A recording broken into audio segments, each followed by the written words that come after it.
Amitié, bonne humeur et professionnalisme. Un peu plus. Moi, j'ai trouvé que les tournées étaient fantastiques. J'ai rencontré des personnes très motivées, très intéressées. Et puis, j'ai sans doute fait une des plus belles rencontres au centre de détention de Nantes. Un homme qui m'a dit que le livre avait finalement révélé quelque chose à propos de sa vie, que l'amour pouvait tout modifier. Et il était interné depuis 7 ans. Et il a enfin accepté d'aller voir une psychologue parce qu'il était tombé amoureux. Et en effet, le message du roman, c'est que l'amour peut tout changer. Alors le personnage qui me touche le plus, c'est celui du directeur de supermarché qui est le premier à tendre la main à Adam, le personnage principal. C'est quelque chose qui me touche parce que je pense qu'on peut tous être sauvés de notre condition grâce à une personne, une intervention. C'est pour ça qu'il ne faut jamais détourner les yeux d'un mendiant, par exemple, au bas d'un guichet de carte bleue. Il faut au moins lui donner un sourire.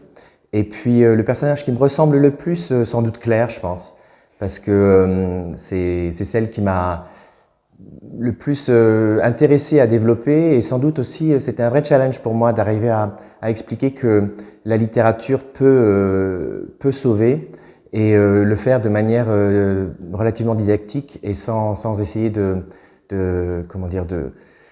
d'imposer ce point de vue à mes lecteurs. Donc le personnage de Claire m'a beaucoup plu. La musique qui définit, je pense, le plus le livre pour moi, ce serait une chanson d'un groupe britannique, Muse, qui s'appelle Uprising. Uprising, en anglais, ça veut dire soulèvement. Et je crois qu'il y a un degré de pauvreté et de misère qui impose parfois le soulèvement. Et cette chanson est pleine d'énergie, et en même temps, les paroles, quand on les écoute bien, nous poussent à agir. Donc c'est sans doute cette musique-là que je plaquerai sur mon livre.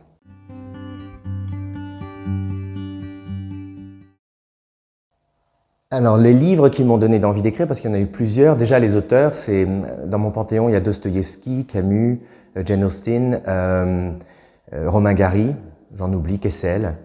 Ça, ce sont tous les auteurs. Le livre vers lequel je tends le plus, mais bon, c'est difficile parce que pour moi, c'est le plus grand livre qui ait jamais été écrit, c'est Crime et Châtiment de Dostoïevski.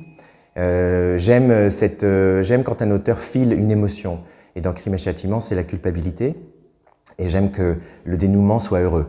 Et c'est un livre dont je parle souvent, Crime et Châtiment, parce qu'il fait peur à beaucoup de gens. C'est un grand classique.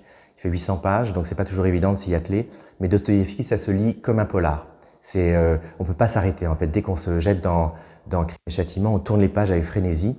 Et c'est surtout un livre magnifique parce que les 3 dernières pages, la lumière, l'amour que Sonia porte pour Raskolnikov. Et c'est sans doute le livre qui m'a donné envie d'écrire, ou en tout cas, qui me motive pour essayer de m'améliorer.